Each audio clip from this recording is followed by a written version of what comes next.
बचपन में टीवी में एक विज्ञापन देखा था और उसे देख के प्रभावित मिले। विज्ञापन था, राजू तुम्हारे दांत तो मोतियों जैसे चमक रहे हैं। तो दांत हमारे लिए कितने महत्वपूर्ण हैं, यह बात एक डेंटिस्ट से बेहतर कोई नहीं समझ सकता है। और आज जब समान जमाना बदला है और हम 21वीं सदी में आ चुके हैं, तो हमारी मुस्कुराहट में दांत वाकई मोतियों से चमकदार हो जाते हैं। तो हमारी चमक में, हमारी पर्सनालिटी में भी चार चांद लग जाते हैं। तो दांतों के ऊपर में बात करेंगे और दांत की सुंदरता पे भी बात करेंगे, और दांत को सुंदर बनाने के लिए क्या क्या करना पड़ता है एक व्यक्ति को, और कैसे व्यक्ति का व्यक्तित्व बन जाता है, उसकी वह घटनाएं, वह क्रम और उसकी योग्यताएं। हम इन सारे मुद्दों पे आज बात करेंगे। छत्तीसगढ़ के रायपुर के प्रसिद्ध दंत रोग विशेषज्ञ और सोशल कामों में जुड़े हुए, सोशल चीज़ों में पार्टिसिपेट करने वाले डॉक्टर मनीष गुप्ता जी से। डॉक्टर मनीष जी, आपका अभिनंदन, स्वागत हमारे कार्यक्रम लाइफ कैंपस। प्रोग्राम है शख्स से शख्सियत। सबसे बड़ा डॉक्टर साहब ये चीज़ पूछूंगा, बचपन में जो हमने विज्ञापन देखा करते थे तो अच्छा था एक दंतमंजन का कि राजू तुम्हारे दांत तो मोतियों जैसे हैं। ये दांतों का और मोतियों से क्या संबंध बना? देखिए क्या है, कोई भी चीज जो चमकती है और सफ़ेद होती है तो लोग वो दोनों सफ़ेद चीज़ों को और चमकती हुई चीज़ों का कंपेयर करते हैं। ठीक। इसलिए इसमें एक लॉजिक है कि जिस प्रकार मोती चमकता है, सफ़ेद रहता है, उसी प्रकार हमारे मनुष्य में भी इंसानों के जो दांत होते हैं वो सफ़ेद होते हैं और शाइनिंग करते हैं। इसलिए दोनों को कोरिलेट किया गया है। ठीक। तो दांतों को चमकाने का ये बचपन से ही शौक था क्या आपको? मतलब हम तो पहले ये होते थे, जो गुप्ता जी लोग होते हैं वो व्यवसाय को ज़्यादा चमकाते हैं, तो दांत को चमकाने का विचार कहाँ से आ गया, पुश्तैनी व्यवसाय को छोड़? देखिए, गुप्ता जो है बेसिकली वैश्य कम्युनिटी से और बनिया कम्युनिटी से वो बिलोंग करते हैं, और व्यापार ही उनका ज़्यादा उनका रुझान रहता है। ये जो मेरा जो डेंटल प्रोफेशन में आने का मकसद ये है कि फादर भी एमबीबीएस डॉक्टर हैं और ग्रैंडफादर भी आयुर्वेदाचार्य थे। तो वो जो घर में मैंने देखा ग्रैंडफादर को कि वो जो दवाइयाँ बनाते थे, फादर मेडिकल कॉलेज में जाते थे, गवर्नमेंट सर्विस में थे, तो वो एक कोई भी बच्चा जब देखता है अपने फादर ग्रैंडफादर ही रोल मॉडल्स रहते हैं, तो वो इंस्पिरेशंस मेरे को मिली वहाँ से। तो वो एक मन में थी कि मुझे भी डॉक्टर बनना है। ठीक है। तो इसलिए तो डॉक्टर बनना है, उसमें डेंटिस्ट के लिए? डेंटिस्ट के लिए ऐसा है कि ये किसके पीछे भी एक कहानी है कि मैं 12th पास करने के बाद मैं रशिया चला गया था एमबीबीएस करने के लिए। 94 की बात बता रहा हूँ। और वहाँ पर पढ़ाई चल रही थी बढ़िया, 1.5-2 साल हो गया था। अचानक रशिया ने यूक्रेन पे अटैक किया। उस समय यूएसएसआर डिवाइड हुआ था। हाँ। 1990 में। 90 में तो 17-18 देशों में विभक्त हो गया था। उसमें Bosnia, Chechnya, Belarus, Kazakhstan, Tajikistan, ऐसे बहुत सारे, लाटविया और भी बहुत सारे देश थे। तो उसमें अटैक कर दिया था, रशिया ने अटैक कर दिया था कुछ कंट्रीज में, कुछ हिस्सों में, जिसके कारण वहाँ पर क्राइसिस बढ़ गई थी। इंडियंस की लूटपाट बढ़ गए थे और क्राइम ज़्यादा होने के कारण अंडरवर्ल्ड का बहुत ज़्यादा हावीपन हो गया था, पढ़ाई में दिक्कतें हो रही थी। ये बहुत सारे आए दिन कर्फ्यू लगना और फ्लाइट्स का बहुत कैंसिल्स होने, जिसके कारण प्रॉब्लम हुई, जिसके कारण वहाँ मेरे को नहीं जमा। फिर मैं इंडिया आके आगे का मेडिकल का कंटिन्यू किया। तो फिर मेरा तो रसिया कितने साल रहे? मैं 2.5 साल रहा। 2.5 साल। 12th के बाद रसिया चले गए और 2.5 साल वहाँ रहने के बाद वापस आए। जी। फिर मैं यहाँ पर पीएमटी दिया, क्लियर किया। फिर गवर्नमेंट डेंटल कॉलेज से यहाँ से मैं बीडीएस का डिग्री किया और उसके बाद क्लिनिक खोल के प्रैक्टिस चालू हो गई। एक चीज़ को जब आप रशिया गए और 2.5 साल तक वहाँ रशिया में रह करके वापस आके पीएमटी दे रहे हैं, इस बीच में मनस्थिति कैसी रही होगी?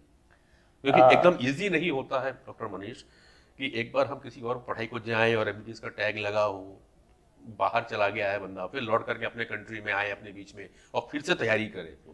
जब मैं वहाँ से आया तो मेरे को एडजस्ट होने में ही 3 से 6 महीना हो गया, क्योंकि वहाँ का क्लाइमेट इतना अच्छा था। यहाँ गर्मियाँ ज़्यादा थी, कुछ मेरे को अजीब लगने लगा ना, मेरे को वहाँ पास जाना चाहिए। पारिवारिक में बिजनेस होने के कारण मेरे को बिजनेस में इन्वॉल्वमेंट हो गया, फिर फादर के साथ में और ब्रदर लोगों के साथ में। फिर दोनों ब्रदर की शादी हुई, सिस्टर की शादी हुई, दोनों ब्रदर का अलग सेटअप किया। फिर मुझे लगा अब सब कुछ सेटल हो गया है, ब्रदर लोग सेटल हो गए हैं, दोनों शॉप हो गई है, सिस्टर की शादी हो गई, अब मैं वापस अपने फील्ड में, मेरी जो जवाबदारी थी मैंने अपनी जवाबदारी बड़े भाई होने के नाते, परिवार के मुखिया होने के नाते मैंने वो पूरी कर ली। अब मुझे वापस, मुझे मन में था कि मेरे को डॉक्टर बनना है, राइट। तो वो एक मन में जुनून था। मैंने एग्ज़ाम दिया, पहली बार में हुआ, रैंक कम आया तो नहीं हो पाया, दूसरी बार में आया तो बिलासपुर मेडिकल कॉलेज मिल रहा था, तीसरी बार इस बीच मेरी शादी भी हो गई थी, बच्चे भी हो गए थे 2। अच्छा, और फिर मैं बोला यार मेरे बच्चों को भी मेडिकल देखना है। में एडमिशन लेने के पहले, पहले। मेडिकल मेडिसिन लेने के पहले, डेंटल कॉलेज में एडमिशन लेने के डेंटल में पहले admission मेरे 2 के बच्चे पहले। थे पहले से, शादी हो चुकी थी। हाँ। तो लोग पहले, मतलब मैं एक चीज रोकता हूँ, मतलब यहाँ पे जो मेरे जो दर्शक लोग हैं तो उनको एक बता दें कि भैया जी। कैरियर में शादी बाधा नहीं देती, जी बिल्कुल, है ना। पढ़ाई, लोग ये बोलते हैं कि भैया हम पढ़ाई कर रहे हैं तो अभी शादी नहीं कर 2 रहे। चीज़ अलग अलग होती है, आपका वैवाहिक जीवन अलग होता है और पढ़ाई अलग होती है। पढ़ाई की कोई उम्र नहीं होती। जिस प्रकार से रायपुर की पूर्व महापौर किरणमयी नायक जी हैं, उन्होंने शादी के बाद, बच्चे होने के बाद, बच्चे 15 साल होने के बाद पीएचडी करी, जी। एलएलएम किया। तो पढ़ाई एक ऐसी चीज़ है कि लाइफ टाइम कर सकते हो, लर्निंग प्रोसेस है। नहीं, वो एक अलग चीज है। आपने, लेकिन आपके अंदर वो जुनून आपने होना चाहिए। ग्रेजुएशन नहीं, एक मिनट मनीष भाई, आपने ग्रेजुएशन कर लिया, एक बेसिक पढ़ाई कर ली है, उसके बाद आप पीएचडी करने जा रहे हो, एमफिल करने जा रहे हो, कोई रिसर्च करने, डिफरेंट थिंग है। हाँ। लेकिन आपका जो केस मैं देख रहा हूँ उसमें आप ये कह रहे हो कि 12th के बाद ग्रेजुएशन हुआ जी। नहीं, पर यूं कहा जाए कि इसके बाद मैं कुछ कर सकता हूँ, जी। बेसिक रिक्वायरमेंट पूरी नहीं हुई जी, थी जी, अभी। जी। हमारे यहाँ ग्रेजुएशन को बेसिक माना गया है। जी। आपकी शादी हो गई, शादी के बाद 2 बच्चे भी हो गए, उसके बाद आपने पीएमटी को फिर से फाइट किया। जी। और वो चीज़ बहुत स्ट्रगलिंग फेज था कि उस समय मैं शॉप में भी बैठता था, परिवार को भी देखता था, घर में भी देखता था और पढ़ाई भी करता था। इतनी सारी चीज़ों को देखते हुए, और बच्चों को भी लालन पालन करना पड़ता था। ये सब होने के बावजूद भी मैंने पढ़ा, पढ़ के पीएमटी क्लियर करके, और मैं गवर्नमेंट डेंटल कॉलेज से पढ़ के, और पढ़ते पढ़ते 2 बच्चे और हो गए। जब मैं सेकेंड ईयर में था तो मेरे तीसरा बच्चा का जन्म हुआ, और जब मैं फाइनल ईयर में था, जब मेरा एग्ज़ाम था, तो चौथा जो बच्चा भाई हुआ। ये बताओ, हाँ। अभी की में एक बच्चे को ही पालना बड़ा मुश्किल हो जाता है। हाँ। मतलब आदमी घर पहुंचता है तो टेंशन में आता है, यार ये परेशान कर दी है। समझो, डॉक्टर मनीष सेकंड ईयर में रह करके, मतलब 3 बच्चे हो गए थे, 3 बच्चों का लालन पालन, जी। पत्नी को भी देखना, माँ बाप को भी देखना, भाई बहन को भी देखना, परिवार को, इसके बाद आप पढ़ाई भी कर लेते। जी। जॉइंट फैमिली होने का ये एक बहुत बड़ा एडवांटेज रहता है कि एक ही घर में रहने, सब लोग रहने से, दादा दादी के जो हमारे दादा दादी, बच्चों के दादा दादी रहते हैं, वो बच्चों को कब पल जाते पता ही नहीं लगता, चाचा चाची, भाई चाचा के बच्चे। तो ये एडवांटेज होने के कारण मेरे लिए कोई दिक्कत नहीं गई। और जब आदमी के अंदर में जुनून होता है, मेरा एक जुनून है, जब तक मैं उस चीज़ को प्राप्त नहीं कर लेता तब तक वो मेरे दिमाग में खटकती रहती है कि नहीं, उस चीज़ को मेरे को पाना है, एनी हाउ पाना है, भले कितना भी समय लग जाए। जब तक वो मुझे प्राप्त नहीं होगा तब तक मैं उस पर पीछे लगे रहता हूँ। एक और, अब प्राप्त करने की बात की, जुनून आया तो शादी क्या, मतलब लव मैरिज किए थे या अरेंज नहीं, मैरिज? ये अरेंज मैरिज था। 24 साल की उम्र में मेरी जो है शादी हुई, और उसके बाद 1 साल के बाद मेरा पहली बिटिया हुई, वो भी अभी बीडीएस फाइनल ईयर में, वो भी डेंटिस्ट हो जाएगी जी। Very good. और सेकंड बिटिया भी नीट का एग्ज़ाम का प्रिपरेशन कर रही है। तो अब 4 बच्चों की बात करें तो अब ऐसा था कि ये हमारे कई पीढ़ियों से आ रहा है 4 का सिस्टम। तो मेरे जो 3 बिटिया 1 बेटा है, तो पहले 3 बेटी हो गई, फिर बेटा हो गया 4। हम लोग 3 भाई 1 बहन, बहन छोटी। अच्छा। मेरे पिताजी लोग 3 बहन 1 भाई, पिताजी छोटे। उनके ऊपर जाएंगे तो ग्रैंडफादर लोग 3 भाई 1 बहन, उनके ऊपर जाएंगे तो 4, उनके ऊपर जाएंगे तो 4। ऐसे मेरा वंश वृक्ष है, जिसमें से 15 पीढ़ियों का लेखा जोखा, सब में 4-4 का मिला। 4-4 का है। चलिए। जब मेरा चौथे बच्चे होने के बाद मेरे को, जब मैं एक दिन वंश वृक्ष पकड़ के मैं देख रहा था, तो मेरा अचानक आया, तो ये तो कई पीढ़ियों से चला आ रहा है। तो ये बाय डिफॉल्ट है ये 4 का। बढ़िया। अब एक दिन था कि डॉक्टर मनीष गुप्ता एक डेंटिस्ट के रूप में है, परिवार की हमारी बात हो गई डेंटिस्ट के रूप में, लेकिन मनीष गुप्ता शायद कोई ऐसा प्रोग्राम, कोई ऐसा हेल्थ कैंप देखने को मिलता हो जहाँ पे डॉक्टर मनीष की प्रेजेंस ना हो। तो मैं भी काफ़ी हेल्थ कैंप्स वगैरह को कवर किया हूँ, तो मैं डॉक्टर मनीष को हर जगह देखता हूँ। ये कौन सा शौक था? क्योंकि ये भी एक जुनून और शौक से ही आ सकता है, लोग नहीं पहुंचते। ये जो चीज़ें हैं ये एक लीडरशिप क्वालिटी हम्म। इसको कहना चाहिए या फिर एक शौक करना चाहिए। हम्म। सोशल मतलब समाज सेवा या सोशल गैदरिंग करना या फिर सोशलाइज्ड होना, क्योंकि ये मेरे जो फादर हैं वो समाज के अध्यक्ष हैं प्रदेश के, और ग्रैंडफादर भी समाज में बहुत एक्टिव रहे हैं। हम्म। तो वो देखते देखते वो चीज़ मेरे अंदर डेवलप हो गई कि मुझे भी इस फील्ड में आगे बढ़ना चाहिए। हम्म। और जब मैं 12th में था तो हमारे एक सर थे, वो मेरे को बहुत ज़्यादा प्रेरणा दिए, मेरे को मोटिवेट किए। चरण अजीत सिंह सर से, वो मतलब सिख थे। हम्म। उन्होंने मेरे को क्लास 11 में एक क्लब बनाया था, नेहरू यूथ क्लब। हम्म। उसका मेरे को प्रेसिडेंट बनाया था जी। कि बोले आप इस क्लब के अंदर में हमारे स्कूल में जितने बच्चे हैं हम्म। उन बच्चों के अंदर में निहित जितनी भी हॉबीज हैं उसको आपको प्रमोट करना है। हम्म। जैसे स्पोर्ट्स हो गए, पेंटिंग्स हो गए, कॉइन कलेक्शंस हो गए, स्टैम्प कलेक्शंस हो गए। तब से मेरे अंदर में वहाँ पर स्टैम्प कलेक्शन और कॉइन कलेक्शन का एक शौक जागा। स्पोर्ट्स में मेरे अंदर में हुआ तो फिर मैं स्पोर्ट्स में भी जो है हॉकी में स्टेट खेलने गया था ग्वालियर में। उस समय पूरे एमपी में एक ही आर्टिफिशियल ग्रास का हॉकी का स्टेडियम हुआ करता था, एस्ट्रोटर्फ। उसमें हम 12th में था तो मैं स्टेट हॉकी टीम में सेलेक्ट होके स्कूल की तरफ से स्टेट हॉकी प्लेयर करने के लिए गया था खेलने के लिए। एनसीसी में भी था वहाँ पर। तो एनसीसी में आने के बाद अनुशासन और जो एक पंचुअलिटी रहती है वो मेरी डेवलप हुई, और स्कूल से ही मेरे को ये सपोर्ट मिला जिसके कारण मैं ये सब चीज़ों में आगे बढ़ पाया। तो एक चीज थी, जब आपने कहा कि नेहरू क्लब का आपको एक जवाबदारी दी गई थी अध्यक्ष के रूप में, स्कूल में ही लीडरशिप में आए। हॉबी एक ऐसी चीज है जो हमेशा बढ़ती चली जाती है, जुनून में कन्वर्ट होती है। वर्तमान में एक लंबा समय गुजरा, कौन सी ऐसी चीज है जो स्कूल से लेके अभी तक डॉक्टर मनीष कैरी कर रहे हैं? ये है मेरा कॉइन और स्टैम्प कलेक्शन। हम्म। वो क्योंकि मेरे फादर भी कॉइन कलेक्शन करते थे, जी। तो वो चीज़ मेरे को विरासत में मिली है कि पिताजी की जो कलेक्शंस है उसको मैंने आगे बढ़ाया। और जो मुद्रा कॉइन्स होती हैं वो कलेक्शंस आज तक चली आ रही है और जुनून बढ़ते जा रहा है। और ये अथाह है, ये कभी कंप्लीट नहीं हो सकता, बिल्कुल। क्योंकि हर कॉइन आपके पास अवेलेबल हो कलेक्शन में वो नामुमकिन है। तो वो जैसे चल रहा है। कॉइन्स में आप कैसा कलेक्शन रखते हो? मतलब ये, क्योंकि आज की जो यूथ हमारे हैं तो उनको बड़ा आश्चर्य लगेगा कि कॉइन कलेक्शन क्या होती है, क्योंकि अब तो कॉइन भी देखने को कम मिलते हैं ना। कॉइन कलेक्शन में ऐसा आता है कि पोस्ट इंडिपेंडेंट मतलब स्वतंत्रता के बाद के सिक्के भारत के, स्वतंत्रता के पहले के सिक्के भारत के। जी। अब जो स्वतंत्रता के पहले के सिक्के हैं तो अलग अलग ये थीम बेस्ड कलेक्शन लोग करते हैं। स्वतंत्रता के बाद के सिक्के, स्वतंत्रता के पहले के सिक्के, ब्रिटिश कालीन सिक्के, मुगल कालीन सिक्के, और स्टेट वाइज जो पहले हमारा देश कई राज्यों में था, मतलब कई जनपदों में था, कई रजवाड़ों में, तो अलग अलग रजवाड़ों के अलग अलग सिक्के, तो उस टाइप से भी करते हैं। कई लोग गोल्ड कॉइन करते हैं, कई लोग सिल्वर कॉइन करते हैं। तो ऐसे बहुत सारे थीम कुछ बेस्ड खास कोई एक आध थीम जो आपको बहुत आकर्षित करती हो? Silver coins. इसके अलावा कुछ और शौक आपने रखा?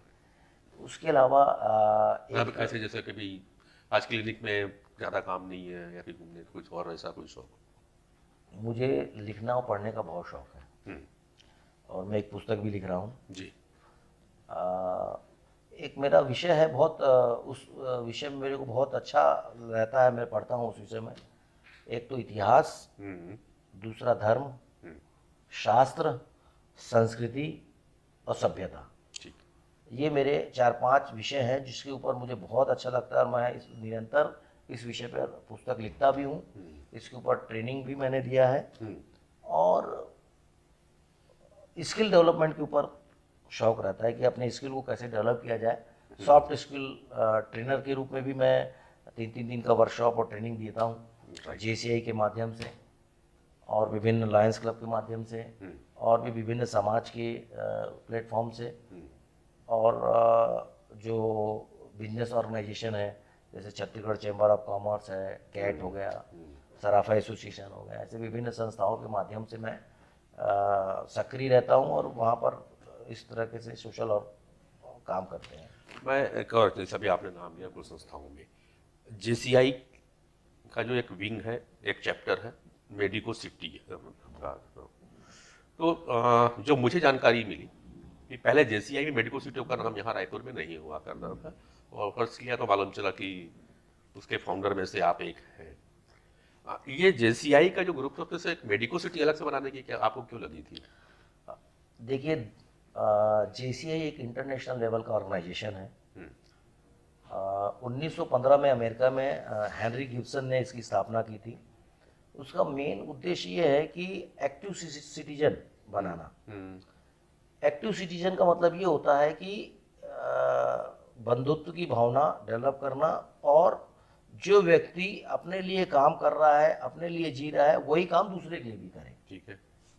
ये इसका एक उद्देश्य था। और जो भी व्यक्ति संस्था से जुड़े, उसके अंदर व्यक्तित्व विकास हो, उसका खुद का डेवलपमेंट होना चाहिए, चाहे मानसिक रूप से हो, बौद्धिक रूप से हो, वैचारिक रूप से हो, और उनके नॉलेज को अपग्रेड करना, उनकी सॉफ्ट स्किल को डेवलप करना, पर्सनालिटी डेवलप करना, ये जेसीआई का मेन उद्देश्य था। रायपुर छत्तीसगढ़ में 50 साल हो चुके जेसीआई को, और मुझे 25 साल हो गए हैं जेसीआई में। 2014 में जेसीआई रायपुर मेडिको सिटी की स्थापना हुई। पूरे इंडिया में सिर्फ एक ही चैप्टर था मेडिको का, जो नागपुर में है। उसको भी 20 साल के आसपास हो गया। वहाँ से मेरे को प्रेरणा मिली, जब नागपुर में मेडिको चैप्टर चल सकता है तो रायपुर में क्यों नहीं हो सकता। बराबर है, ठीक। रायपुर भी एक राजधानी है, और यहाँ पर भी लोग, मैं मेडिकल फील्ड से होने के कारण मुझे ऐसा लगा कि मेरे को इसमें मेडिकल का एक ऐसा प्लेटफॉर्म हो जहाँ पर जो मेडिकल प्रोफेशंस होते हैं वो ज़्यादा सोशल नहीं हो पाते, क्योंकि उनके पास इतनी ज़्यादा जवाबदारी रहती है, ड्यूटीज़ रहती है, मरीज रहते हैं, हॉस्पिटल्स रहना पड़ता है, उनको समय का बड़ा दिक्कत होता है। और 24 आवर्स की कभी भी फ़ोन आता है तो डॉक्टर्स को अपनी ड्यूटी देनी पड़ती है, उनको मरीजों को देखना पड़ता है।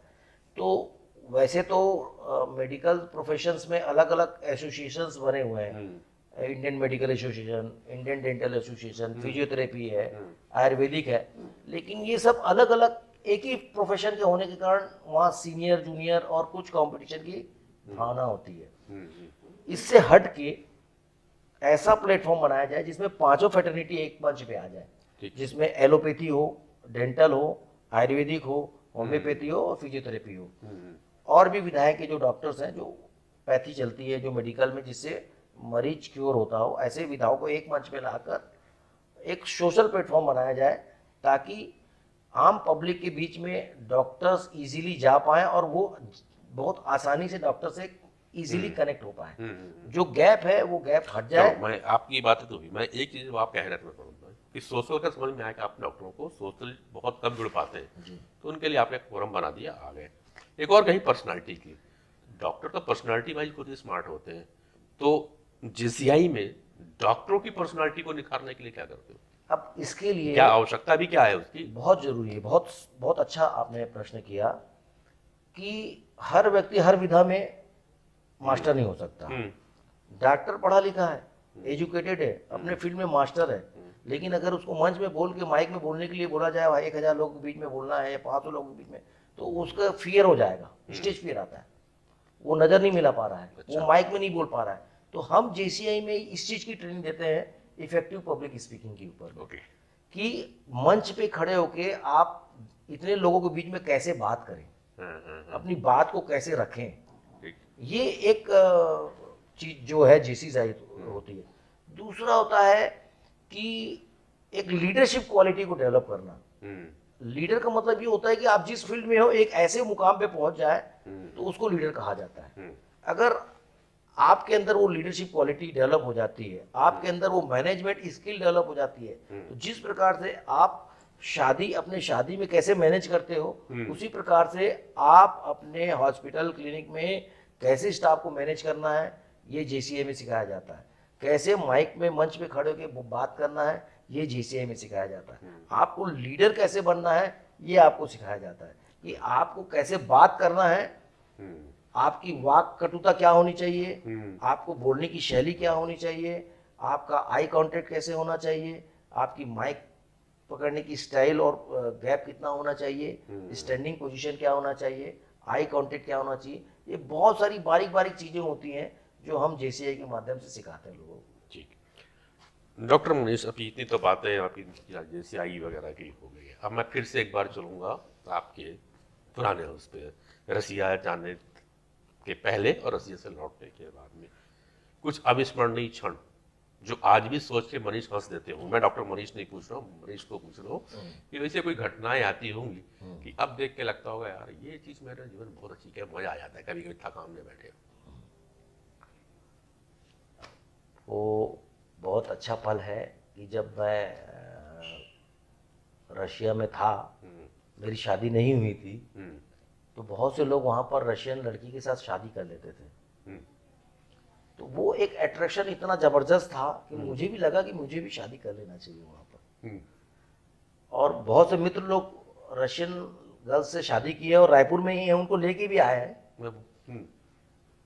उस समय मेरी इच्छा थी कि मैं भी एक फ्रेंड थी, उसके साथ मेरी दोस्ती हो गई थी। और उस समय मैं अपने बैच में सबसे पहले रशियन लैंग्वेज सीखा था।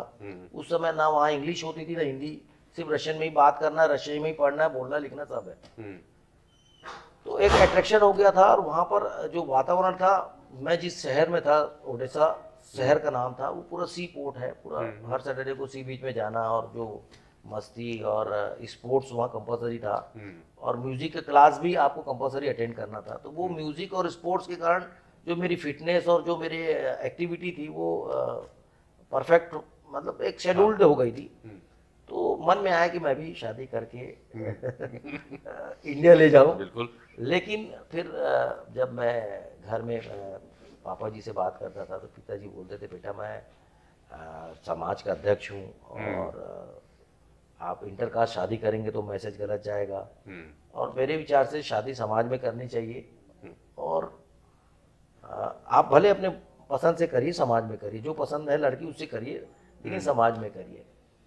तो फिर मैं बोला यार पापा जी के भी कुछ अरमान हैं, जिन्होंने अपने को इतना पढ़ाया लिखाया, पाला पोसा और विदेश तक भेजा, तो उनका हक बनता है और उनकी बात मुझे रखना चाहिए।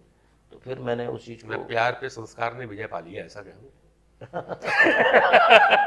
कुछ संस्कार जरूरी है, क्योंकि अरमानों पे संस्कार विजय जीत जाता है ना। अरमान तो नहीं होना चाहिए, वो क्षणिक की इच्छा होती है। अगर आप उस इच्छा को देखिए, क्या होता है कि आप जब तक आपके अंदर में त्याग की भावना नहीं आएगी, आपको कुछ नहीं मिलेगा। ये 100% सत्य बोल रहा हूँ। अगर आप किसी के लिए भी कुछ भी सेक्रीफाइस करते हैं, देते हैं, करते हैं, तो ऊपर वाला 100% आपको 10 गुना देगा ही देगा। कल कर भला तो हो भला, ये सिद्धांत है कि आप पहले करो, आपको ऑटोमेटिकली आपको सब चीज मिलेगा।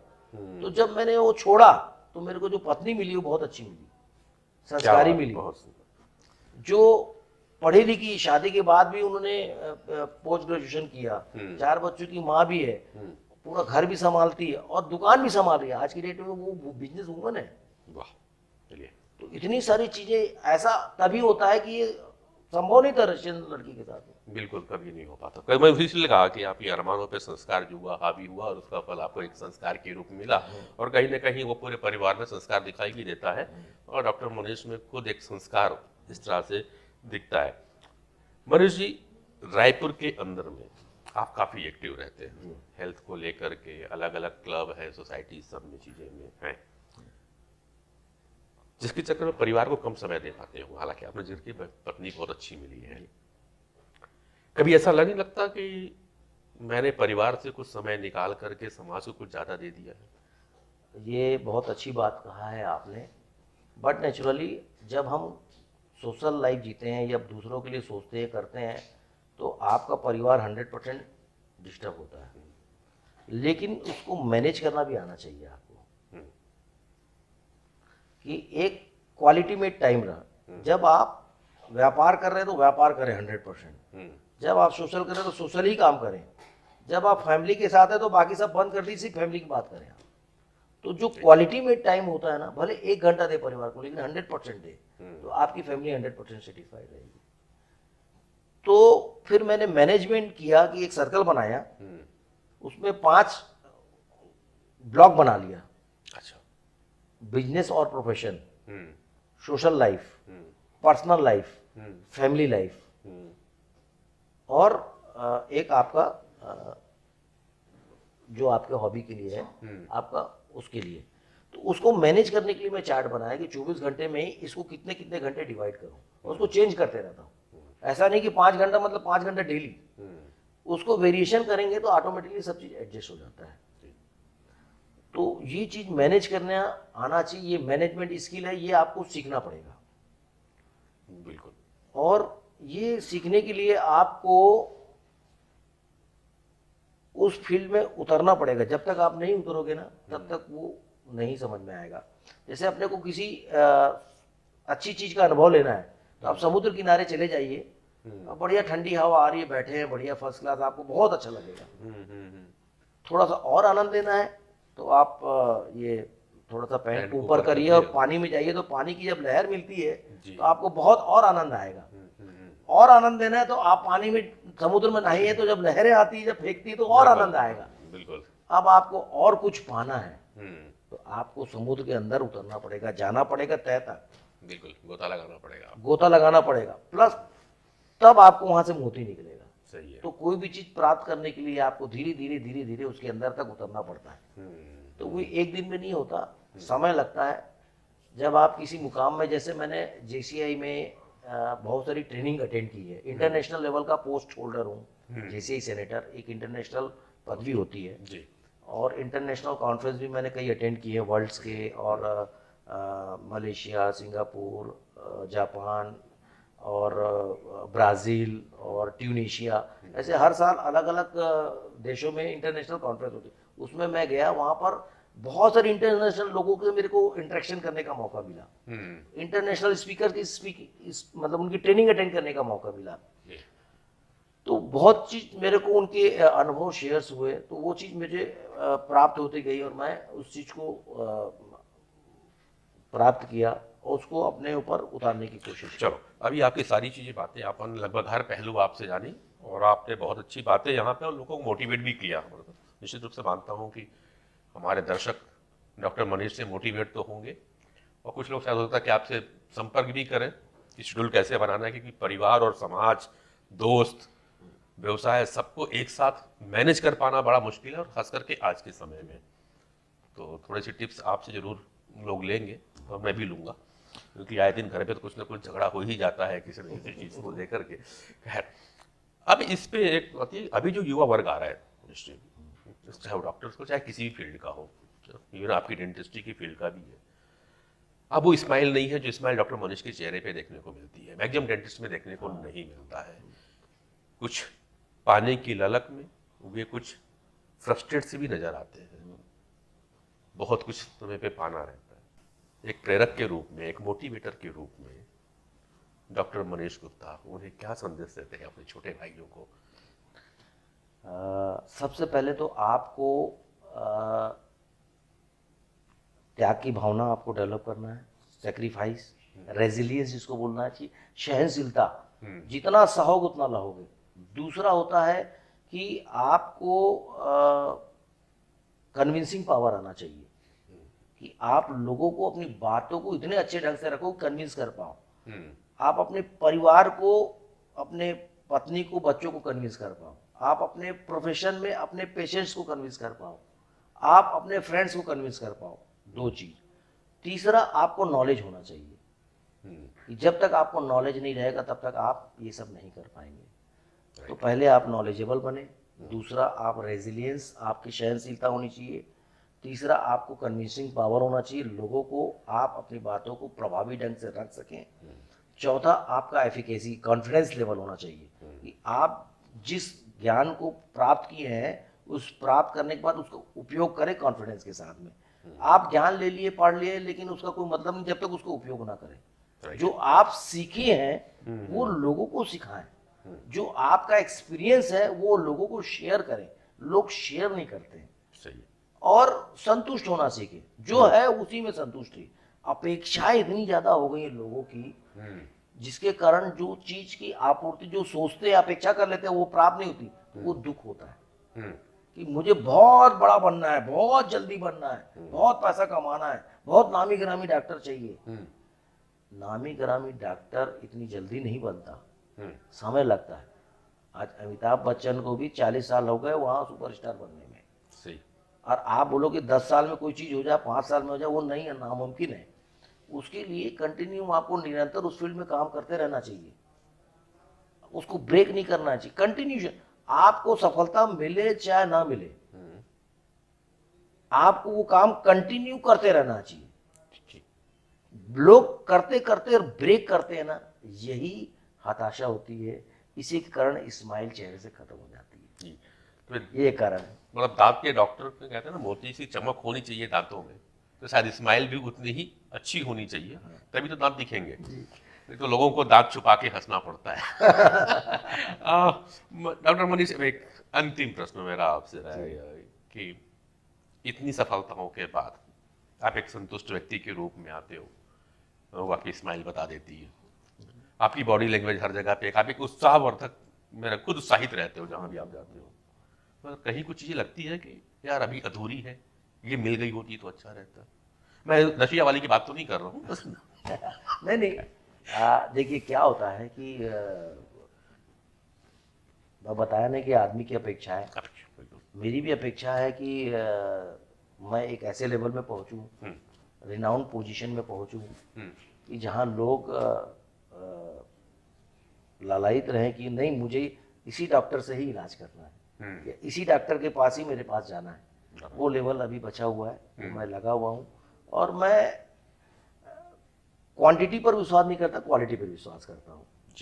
अगर ट्रीटमेंट आपका अच्छा रहेगा, क्वालिटी मेड रहेगा, तो आपका पेशेंट कहीं नहीं जाएगा, आपके पास कहीं भी आप बैठेंगे आएगा। आप ज़्यादा क्वांटिटी के कारण अपनी क्वालिटी गिराएंगे ना, या हल्का मटेरियल यूज करेंगे, वो बाद में पेशेंट्स को प्रॉब्लम करता है। तो इसलिए अच्छा मटेरियल, अच्छी क्वालिटी, गुड प्रैक्टिस करेंगे और फेयर प्रैक्टिस। आज के मार्केट में कंपटीशन की भावना, कंपटीशन इतना बढ़ गया है कि लोग इतने प्रकार के गलत तरीके से कर रहे हैं, वो मैं बताना नहीं चाहूँगा क्योंकि एक प्रोफेशन में होता है। हाँ। तो वो चीज़ नहीं होना चाहिए। तो वो एक बाकी है मुझे कि एक लेवल में ऐसा हो जाए कि उस लेवल में जाए कि नहीं यार, कि मेरे को उसी डॉक्टर के पास जाना है, डॉक्टर मनीष से ही ट्रीटमेंट कराना है बस। तो डॉक्टर मनीष गुप्ता थे, शहर के जाने माने दंत रोग विशेषज्ञ हैं, और दंत रोग विशेषज्ञ से ज़्यादा आपका परिचय चलता है एक समाज सेवी के रूप में, एक मोटिवेटर के रूप में आपका परिचय है। हमने डॉक्टर मनीष के कई पहलुओं को जानने की कोशिश की और उसको बड़े सही ढंग से, बड़ा किसी बिना किसी छुपाव के भी, जो चीज़ कहीं छुपाई जाती है उसको भी उन्होंने बता दिया कि मेरी कहीं की ख्वाहिश थी, बाद में समझौते भी कर लिए, संस्कार सामने आया, उसको भी उन्होंने रखा। ये प्रेरणादायक होती है। और सबसे बड़ी बात इन्होंने कही कि शादी, जो विवाह है, क्योंकि आज के समय में लेट मैरिज का काम चल रहा है, लोग 30, 35 वर्ष तक एज में शादी नहीं करते हैं। तो डॉक्टर मनीष अपने आप में गवाह हैं कि इनकी पढ़ाई में, इवन हायर एजुकेशन जो है, जो मेडिकल जैसी एजुकेशन है, वहाँ पर जो ज़्यादा समय पढ़ाई पे देना पड़ता है, ना परिवार बीच में आया, ना विवाह बीच में आया, और ना ही बच्चे बाधित हुए, बल्कि डॉक्टर मनीष एक सफल डेंटिस्ट के रूप में आगे आए और अभी भी वो राष्ट्रीय और अंतर्राष्ट्रीय स्तर पे कई समाज के और कई प्रेरक हिस्से में भाग ले रहे हैं और लोगों को प्रेरित करने में निरंतर काम कर रहे हैं। तो कोई भी व्यक्ति यूं ही नहीं बन जाता है शख्स से शख्सियत। जुड़े रहिए लाइव कैंपस में नरेंद्र पांडे के साथ। नमस्कार।